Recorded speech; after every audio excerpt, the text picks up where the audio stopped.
This effect is called the Typewriter Effect.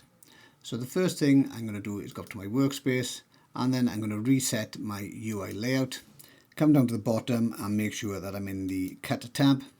Then I'm going to go up to Titles, and I'm going to select the custom title of Text Plus, and I'm going to drag that onto my timeline. So now we need to select that Text Plus and go to the inspector, and we need to change the text to whatever it is we need for the project. So for this one, I'm having the Typewriter Effect. There we go. And I'm going to change the font to American Typewriter.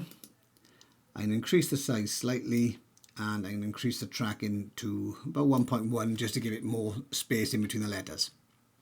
The next thing we need to do is, with the text clip selected, we need to move the playhead to approximately 1 second in, and then go back to our inspector, and where you've got this right option at the bottom, we need to set a keyframe. Now we'll then go back to the very start of the clip, and we're going to change the right on and bring it right the way down, so both the start and the end say 0, and if we play that through, we get the text appearing like it would in a typewriter. All that remains now is to add some sound effects. So I'm going to drag a typewriter effect from my media pool.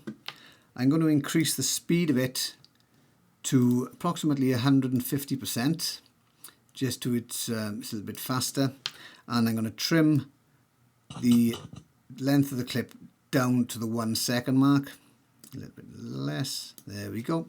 And if we play that now from the beginning, we got the typewriter effect and sound effects. Well, as I said, if you found it useful, can you give me the thumbs up? It would be greatly appreciated, and I'll be back in a day or two with another quick tutorial on other font effects.